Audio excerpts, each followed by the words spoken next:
네, 자, 전산회계 2급 제104회 그 확정 답안이 발표가 됐습니다. 그래서 이론 시험부터 한번 같이 공부해 보겠습니다.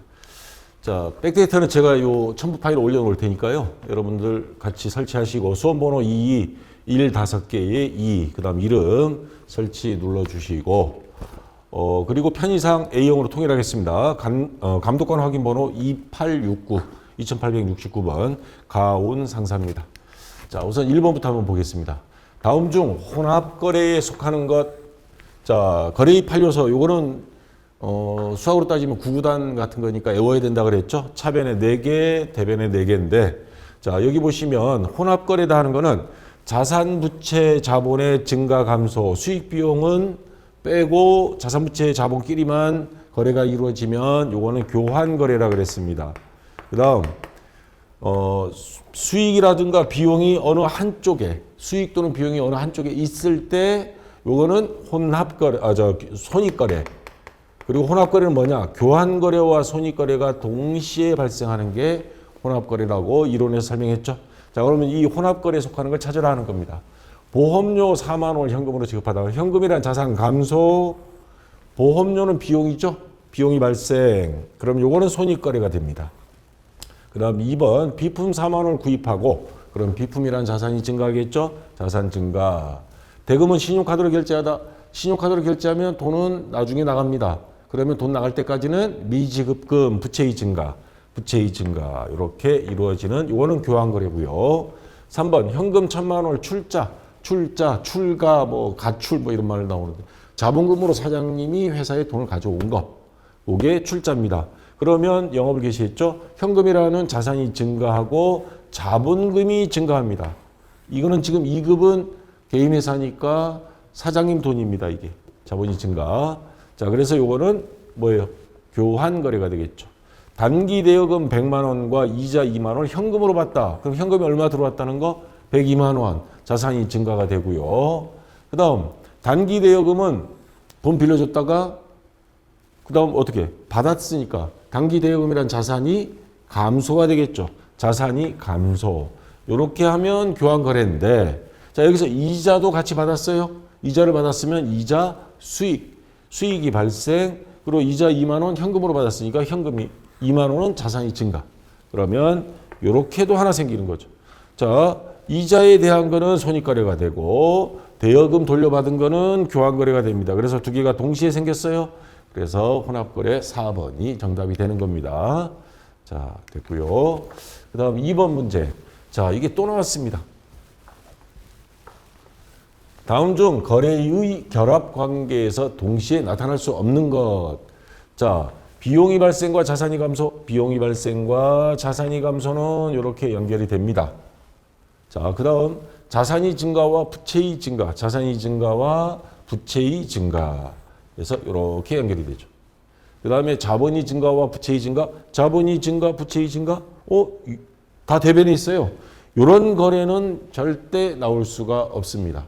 이 거래의 판료서 회계가 참 과학적으로 만들어진 게 요거 찾아내면 이제 제가 크게 한턱 쏠게요. 요렇게 생길 수는 없습니다. 대변끼리, 차변끼리 안 되고 반드시 차변과 대변이 연결이 되도록 만들어 와 있습니다. 그래서 요게 일단 정답은 되고요. 자산이 증가와 수익이 발생, 자산 증가, 수익 발생 요렇게 이루어지겠죠. 그래서 정답은 3번이 되겠습니다. 자, 그 다음 자, 이번 104회 시험 문제 특징이 요 계정 과목이 적용 등록 메뉴 시험 볼 때 이거 반드시 켜놓으라 그랬습니다. 이런 시험 볼 때. 자, 요거 활용할 수 있는 문제가 좀 많이 나왔어요, 이번에. 그래서 자, 다음 중 기업 결산을이 경영 성과를 나타내는 재무 보고서. 뭐예요, 이거? 경영 성과 재무 보고서. 손익 계산서죠. 계정 과목에 해당하는 것. 다시 말해서 수익 비용에 해당하는 걸 찾아라 하는 겁니다. 예수금. 자, 요거는 뭐예요? 회사에서 다른 데 지출해야 될 돈을 우리가 임시로 보관하는 거. 대표적인 케이스가 뭐냐면 여러분들 월급을 받을 때 공제하는 거 있죠. 그중에 보면 건강보험료. 회사 회계 담당자는 그 돈을 빼놔서 우리 회사 통장에 그대로 남아 있습니다. 보통 4대 보험 통장 많이 쓰는데, 근데 그 돈은 우리 회사 돈은 아니에요. 건강보험관리공단에 납부해야 될 거를 임시로 보관하고 있는 돈입니다. 그 돈이 바로 예수금이다 이 말입니다. 그래서 이거는 부채가 되고요. 그 다음 선급 비용. 우리가 보험료 1년치를 한꺼번에 냈죠. 6개월 또는 1년치. 그러면 내년 것도 냈어. 선급 먼저 지급한 보험료. 그래서 이거는 자산의 성격. 선급금 앞에 선급자가 붙은 선급금 성격으로 보라 그랬습니다. 선급금 뭐예요? 자산. 우리가 내년도 비용을 보험료를 미리 낸 거다. 이거는 우리 입장에서는 하나의 권리 자산이다. 그 다음 미지급 비용 아직 지급하지 못한 거. 근데 미지급 금처럼 봐라. 미지급금은 뭐예요? 부채. 자, 기부금 보겠습니다. 계정 과목 및 적유 등록 메뉴에서 컨트롤 F 누르면 파인드 약자예요. 그 찾을 내용 기부금 입력해서 엔터 치면 기부금은 뭐예요? 영업 외 비용이다. 그래서 2번이 간첩이다. 스파이다. 그래서 정답이 되겠고요. 자, 그 다음 4번 문제. 자, 다음 중 재무상태표에 대한 설명으로 옳지 않은 것. 재무상태표란 일정한 시점, 보통 결산일 12월 31일 기준으로 손익계산서는 일정한 기간 1월 1일부터 12월 31일 이 과정을 보는 거고 얘는 결과만 보는 겁니다. 일정한 시점이 재무상태, 자산부채 자본의 상태를 나타내는 보고서이다. 맞는 말이고요. 기초자본과 기말자본을 비교하여 당기순손익을 산출한다. 재산법 공식이 있죠. 기말자본 마이너스 기초자본. 처음 10원 가지고 장사를 시작해서 기말해 보니까 20원이더라 내 돈이. 자본금은 사장님 돈이라 그랬잖아요. 그래서 요거 빼면 10원이다. 1년 동안 10원 벌었네. 자, 그렇게 계산하는 게 재무상태표입니다. 재무상태표 등식은 자산은 부채 플러스 자본이다. 맞죠? 자, 자산과 부채는 유동성이 요걸 잘 봐요. 낮은 순서로 기록한다. 자, 이거 캡처 받은 건데 여기 보시면 계정과목 적유 등 메뉴에 자산, 부채 이렇게 순서대로 자산은 당좌자산, 재고, 투자, 유형, 무형, 기타, 비유동자산 이렇게 가죠. 자, 여기서 보시면 부채도 마찬가지지만 유동, 비유동. 유동, 비유동의 기준이 뭐예요? 1년 이내. 그리고 유동성. 이건 뭐냐면 현금화가 빨리 되는 순서를 말하는 거예요. 당좌자산은 보통예금, 현금 여기 다 들어가 있어요. 얘는 뭐 바로 현금이 되는 거고. 그 다음에 재고자산, 상품 1년 이내에 팔아서 뭐예요? 현금화가 되겠죠? 근데 여기까지는 유동자산인데 나머지는 비유동자산입니다. 투자자산, 그 다음 유형자산, 건물, 토지, 차량 운반부 이런 것들은 1년 이내에 현금화 되기는 상식적으로 평균적으로 힘들어요. 그러니까 현금화가 빠른 것부터 위에 맨 위에 적는다 이 말입니다. 다시 말해서 유동성이 높은 순서, 빠른 것, 높다 이런 말로 생각하시면 되겠습니다. 그래서 요거 잘못된 거 함정을 파는 겁니다. 그래서 4번이 정답이 되겠고요. 자, 5번 문제. 이것도 함정 아닌 함정처럼 만들어 놓은 문제입니다. 다음 자료에 의한 기말 현재 대손충당금 잔액은 얼마인가? 자, 기말에 대손충당금을 설정하면 남는 그 잔액이 얼마냐? 대손충당금에 대한 개념이 이해가 안 되신 분들은 앞에 이론 강의 가서 1시간 동안 강의해놨으니까 그거 먼저 보시고 여기서 거기까지 설명하긴 그렇고요. 자, 우리가 못 받을 거다. 매출채권, 외상매출금 받을 어업 중에서 어업이 부도가 거래처가 파산하는 경우 보통 평균으로 따지면 우리 업종은 1%는 못 받을 것 같아. 자동차 할부로 줬다가 못 받는 경우도 있잖아요. 자, 그러면 이러한 것들은 설정을 미리 해놔서 결산 시에 비용으로 미리 처리하는데 자, 기말 현재 대손충당금 설정은 기말 매출채권, 아까 말하는 외상매출금이나 받을 어업, 자, 1,000만 원이에요. 그 다음 그 밑에 자료 보면 기말 매출채권 잔액에 대해서 1%면 곱하기 0.01이죠, 소수로. 그럼 얼마예요? 10만 원입니다. 이 1,000만 원 중에서 10만 원은 내년에 수급 못할 것 같아. 그래서 미리 비용 처리하자 하는 게 대손충당금 설정입니다. 자, 지난번에 보니까 현대자동차에서 대규모 리콜 사태가 벌어졌을 때 이렇게 설정해놓은 비용으로 그 비용을 충당하는 경우들이 나옵니다. 자, 그래서 그럼 나머지 이건 뭐냐? 기초 대손충당금, 상계했던 외상매출금 회수했고 기초 매출채권 요거는 이 문제로 봐서는 그냥 필요 없는 것들입니다. 그냥 함정식으로 시간 끌기 위한 내용들이 쭉 나왔던 것 같아요. 자, 그래서 요 두 개만 봐도 될 것 같고 그래서 정답은 1번 10만 원이 되겠고요. 자, 그 다음 자 6번 문제. 자, 재고자산이 뭐냐? 요 개념을 이해하고 있는지 물어보는 문제입니다. 다음 중 재고자산에 대한 설명으로 틀린 것. 재고자산, 우리가 상품을 본사나 공장에서 사서 판매하는 도매상이다. 그러면 이거 사올 때 들어간 원가는, 취득 원가에는 상품 가격 외에도 택배비라든가 운반비 이런 게 다 포함돼야 되죠. 매입 운임 등 매입 부대 비용까지 포함해야 돼. 그래야 그게 원가죠. 자, 그다음 선입 선출법은 일명 피포라 그러는데 먼저 들어온 거 선입, 그다음에 먼저 선출, 먼저 판다. 그래서 구매한 상품이 먼저 판매한다는 가정하에 그 원가라든가 기말 재고액을 구하는 방법이다. 이것도 맞습니다. 자, 이번에는 후입 선출법. 이건 정반대입니다. 나중에 들어온 거를 후입, 먼저 판다. 선출법. 자, 이런 경우는 대부분의 모든 상품은 다 이렇게 하죠. 우유 같은 거, 농수축산물 같은 거 유효기간이 있기 때문에 먼저 들어온 거 먼저 팔죠. 후입 선출법은 정반대입니다.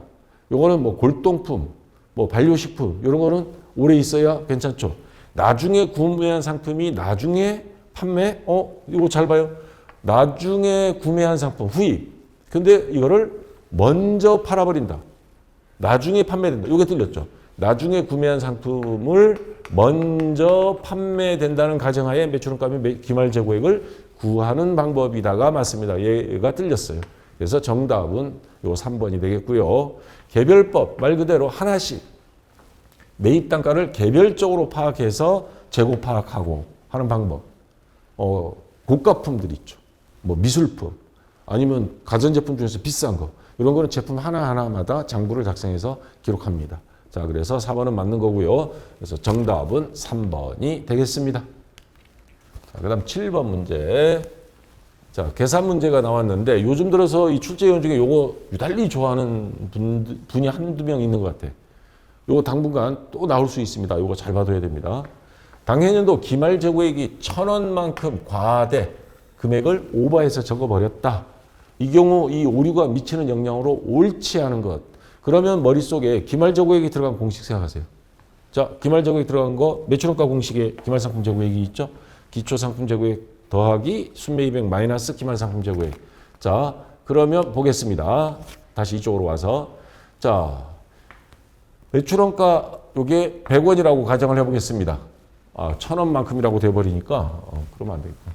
자, 매출원가 기초상품 재고액 당기 순매입액 이렇게 해서 공식이 있는데 요거를 실수로 자 아까 기말 재고액이 문제를 다시 볼게요. 기말 재고액이 1,000원만큼 과대 계산됐다 그랬죠. 자, 요게 1,000원을 실수로 더 적어 버렸다 이 말입니다. 그러면 기말 상품 재고액은 매출원가 구할 때 빼죠. 그러면 1,000원 더 빼지니까 매출원가는 어떻게 되겠어요? 1,000원이 더 줄어들겠죠. 다른 조건은 일정하다고 보고. 자, 매출 원가는 1,000원 줄어든다. 근데 얘는 과대 계산된다. 이건 틀린 거죠. 자, 이게 몇 번 문제예요? 자, 옳지 않은 것 그랬으니까 얘가 틀렸어. 그러면 정답은 나왔어요. 일단 4번. 자, 그럼 나머지도 보겠습니다. 당연히도 매출 총이익이 1,000원만큼 과대 계산된다. 매출원가가 1,000원 줄어들면 얘가 1,000원 줄어들어요. 1,000원 줄어들면 얘는 빼는 거죠. 매출에서 매출원가를 빼니까. 그리고 매출 총이익은 반대로 많아지겠죠. 1,000원 많아집니다. 자, 과대 계산된다. 요거 맞죠.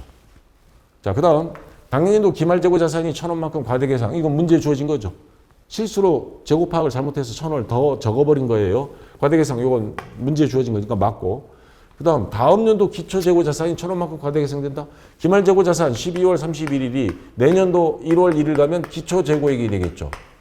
그러면 얘가 많게 표시가 됐으니까 당연히 얘도 많죠. 과대 계산된다? 맞습니다. 그래서 4번이 정답이 되겠고요. 자, 그다음 자, 다음 중 아래 자료 이 가와 나의 요거죠. 가와 나의 들어갈 내용으로 옳은 것. 자동차를 판매용으로 취득하면 자동차 대리점이 요 사업장이라고 치면 그럼 자동차를 현대자동차 가져왔어요. 현대자동차 제조하는 회사와 판매하는 회사는 분리되어 있습니다. 현대자동차 판매 주식회사 이렇게 되어 있습니다. 가져왔으면 그 자동차는 뭐예요? 상품이죠. 재고자산. 자, 재고자산이 두 개 있죠. 요 둘 중에 하나입니다. 이제 근데 요거를 영업에 사용할 목적으로 취득하면 자동차 회사, 판매 회사도 자기네 업무용 차량이 있어야 될 거 아니에요. 그러면 그거는 판매 목적이 아니니까 뭘로? 유형 자산으로. 예, 이겁니다. 그래서 3번이 정답이 되겠습니다. 자, 그다음 9번 문제. 자, 감가상각에 대한 문제가 나왔습니다. 다음 중 일반 기업 회계 기준상 유형 자산이 감가상각 방법으로 인정되지 않는 것. 자, 요 나온 김에 공식 한번 보겠습니다. 정액법 이론계제 210페이지 있죠, 이거. 감가상각비 정액법으로 구하는 건 내용연수분의 취득원가 마이너스 찬존가에 그래서 일정한 금액을 매년 똑같이. 정률법은 취득원가 마이너스 감가상각 두개 곱하기 정률 일정한 비율. 그래서 얘는 감가상각비가 역삼각형. 첫 해는 많이 나중에 똑같게. 요거는 매해 똑같게. 이렇게 되죠. 자, 그 외에 연수합계법이라는 게 있습니다. 뭐 차량운반 같은 경우 연수합계법 쓰는 데도 있습니다. 자, 취득원가 마이너스 잔존가에 곱하기 내용연수의 합계. 수명이 5년이다. 영업용 택시는 5년 굴리는데 그럼 5년, 4년, 3년, 2년, 1년 해서 다 더한 것 중에 오늘 현재 남아있는 내용연수 5년이다. 첫 해다. 그럼 5 쓰고 그 다음은 4 쓰고 3 이런 식으로 해서 감가상각비를 계산하는 방식이 연수합계법. 생산량 비례법. 요거는 기계장치. 생산을 많이 할수록 기계는 빨리 노후화되겠죠. 그래서 취득원가 마이너스 잔존가치 곱하기 총 추정 예정 생산량 분의 올해 생산된 거. 요 비율을 따져서 많이 생산할수록 감가상각비는 많이 되겠죠. 자, 이렇게 네 가지가 일단 있고요. 자, 그러면 봅시다. 자, 정액법 아까 있었죠. 정률법 있었고 연수합계법 또 생산량 비례법 있었습니다. 얘는 뭐니? 요거 재고자산 단가 결정하는 방법입니다.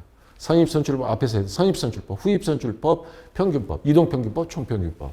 재고자산을 파악하는 겁니다. 그래서 3번이 감가상각하고 관련이 없는 정답이 되겠습니다. 자, 그 다음 10번 문제. 자, 외상매입금을 조기 지급해요. 외상값을 빨리 갚았어요. 그러면 보통 어떻습니까? 추석 앞두고 외상값 그냥 빨리 갚아주면 고맙다고 식사라도 하시죠 하고 또 얼마 주겠죠. 그걸 뭐라 그러냐? 매입 할인입니다. 자, 받은 경우 단기 손익계산서에 미치는 영향으로 가장 옳은 것. 자, 매입 할인이 들어간 공식이 순매입액 공식에 있어요. 자, 순매입액은 만약 100원이라고 치겠습니다. 총매입액이 뭐 가상적으로 그냥 한 거니까 마이너스 매입 한출 요건 없었어요. 없는데 매입 할인이 10원이 생겼어. 요게 없다가 딱 들어가면 요게 환출 할인 애누리 다 해서 마이너스 해주니까 10원이 더 빼지죠. 그러면 요게 10원 줄어들어요. 자, 90원으로 줄어듭니다. 그러면 요 순매입액이 100원이었다가 다시 90원으로 10원 줄었어요. 10원 줄어들면 매출원가는 어떻게 되겠어요? 자, 요건 더하기죠. 그러면 순매입액이 줄어드니까 매출원가도 줄어듭니다. 자, 매출원가가 줄어들면 매출총이익도 줄어들고 그 다음에 영업이익도 줄어듭니다. 자, 그래서 보겠습니다. 순매입액이 감소, 가장 옳은 것, 요거 맞죠. 순매입액이 증가, 요거하고는 정반대니까 요거는 무조건 틀렸고 매출총이익이 자, 보겠습니다. 내가 아까 잘못 생각했나? 자, 매출원가가 요거 줄어든다 그랬죠. 요거 줄어들면 이익은 많아지겠네. 매출이 예를 들어서 200원이다. 근데 매출원가가 원래 100원이었는데 뭐 10원 줄어버렸어. 그럼 이게 적게 빼지니까 매출총이익은 요거는 많아지겠죠. 10원. 네. 요거 생각 잘해야 됩니다. 자, 그러면 매출총이익은 감소가 아니고 증가. 영업이익 요게 증가하면 당연히 영업이익도 요것도 증가하겠죠. 예. 이것도 증가. 아까 처음에는 내가 아차 반대로 생각했는데 저도 이거 헷갈릴 때가 있습니다. 이거 조심해야 됩니다. 자, 그래서 정모하면 금액을 한번 대입해 보세요. 가상적으로. 뭐 10원, 20원, 30원 해서 가상적으로 해보면 정확하게 나올 겁니다. 매출액도 가상적으로 한번 해보고. 자, 그래서 정답은 1번이 되겠습니다. 자, 그 다음 11번. 요 문제도 좀 헷갈릴 수 있는 소지가 있는 문제죠. 결산 시 선수이자에 대한 결산정리분계를 누락 빼먹었다 이 말입니다. 선수이자가 뭐예요? 먼저 받은 이자. 그러니까 선이자. 왜 조폭들 선이자 떼기도 하잖아요. 자, 선수 이자에 대한 결산적인 붕괴를 누락한 경우 기말 재무제표에 미치는 영향이 옳은 것. 그럼 이자를 받았을 때 선수 먼저 받았다 그랬어요. 그러면 이자를 수령했을 때, 이자를 받았을 때 차변에 현금으로 받았다. 현금 뭐 100원 대변에 이자 수익 이렇게 적었겠죠. 100원. 근데 그중에 알고 봤더니 30원은 내년도 거까지 선이자로 받은 거다. 그러면 요 장부 요건 엉터리예요. 왜냐하면 여기서 30원은 빼야 돼요. 왜냐하면 이건 내년 수익이거든요. 내년 거를 미리 땡겨 받은 거야. 그러면 요거 빼줘야 정확한 장부가 되는 겁니다. 그래서 12월 31일 결산 시에 요거를 정리해 주는 겁니다. 그래서 수익의 2연이라고 그러죠. 그럼 이자 수익 중에 30원 얘는 반대 분계를 해서 수익 발생을 취소해서 이자 수익 30원 대변에 그렇다고 돈 돌려줄 필요는 없죠. 그러면 쓸 수 있는 거 돈 돌려줬을 때와 같은 효과 선수 수익 요 수익은 이자입니다. 선수 이자 30원 요 선수금 부채죠. 돈을 돌려주지 않는 대신에 부채를 증가시킨 겁니다. 부채가 증가하면 그만큼 자산 감소 효과를 주겠죠. 자, 요거는 뭐예요? 수익 발생 취소하는 겁니다. 그럼 수익이 줄어들겠죠. 자, 그럼 미치는 영향으로 보겠습니다.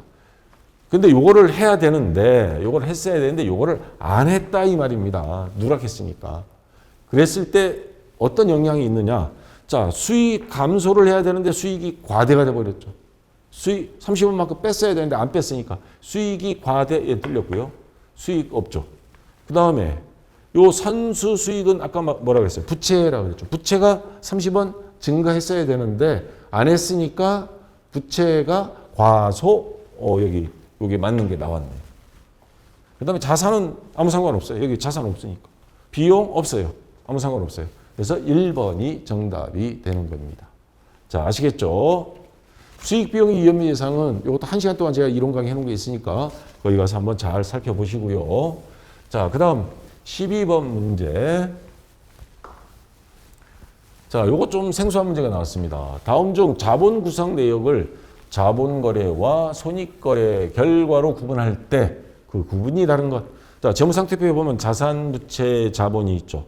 그리고 요거는 주식회사 기준입니다. 개인회사는 요 자본을 이렇게까지 하지는 않아요. 개인회사는. 근데 어쨌거나 이론 시험이니까 아마 요 1급 범위가 나왔는데 자본은 다시 자본금, 자본잉여금, 자본조정, 기타 포괄 손익 누계액, 이익잉여금 이렇게 구분합니다. 근데 여기서 우리가 눈여겨볼 게 여기까지는 자본 거래에 의한 겁니다.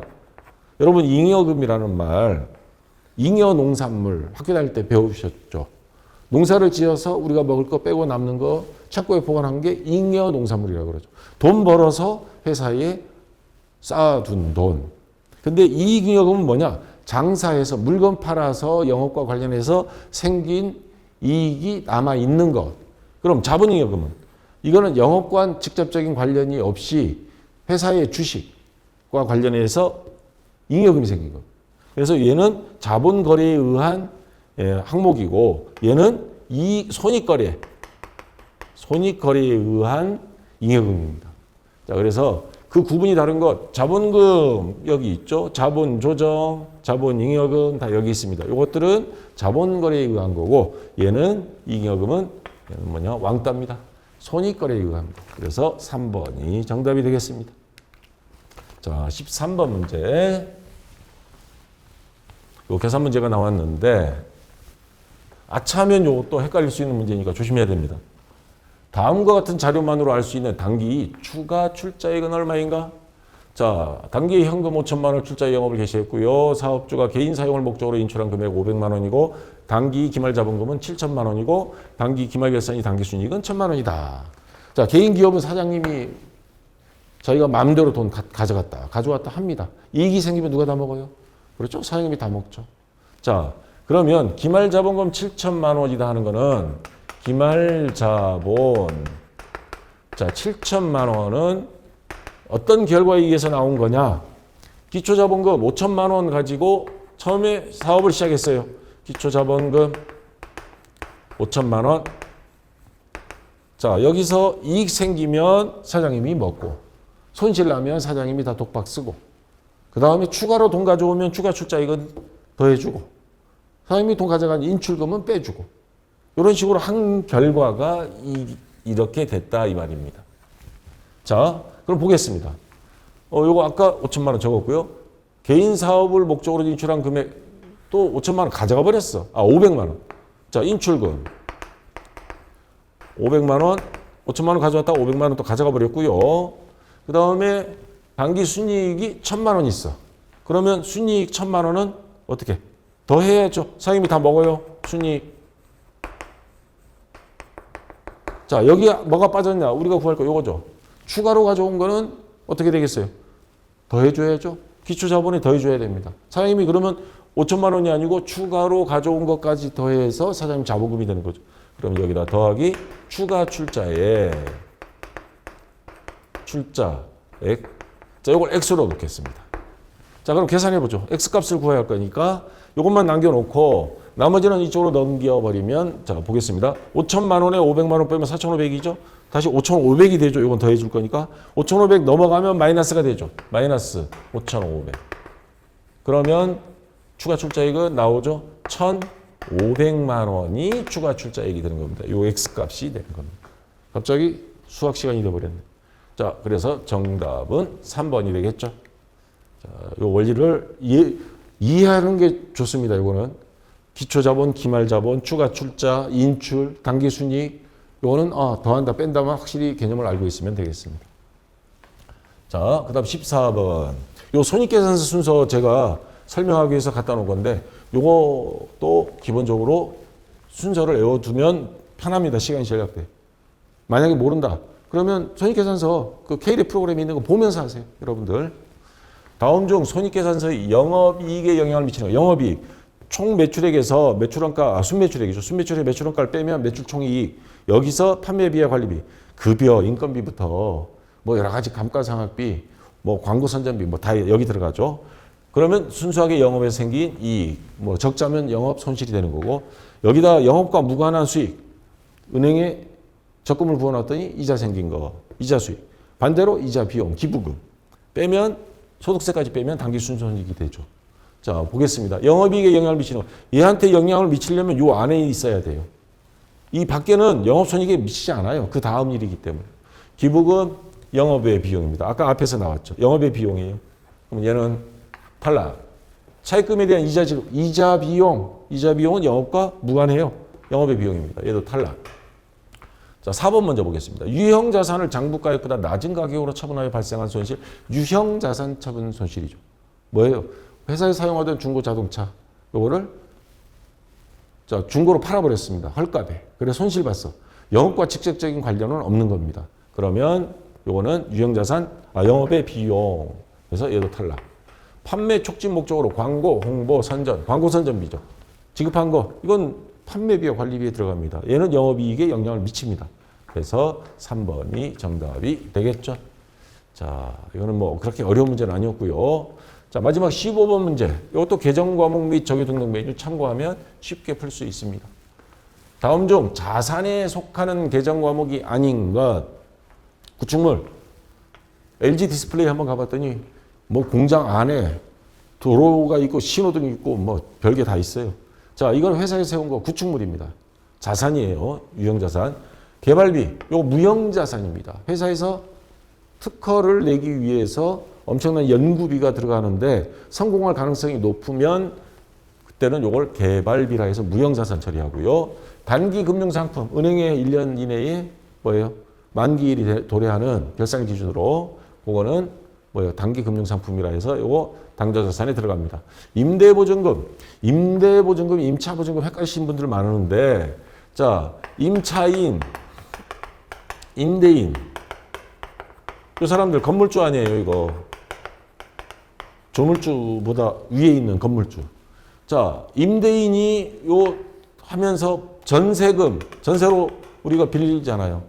그러면 임차인 입장에서는 요걸 뭐라 그러냐? 임차보증금.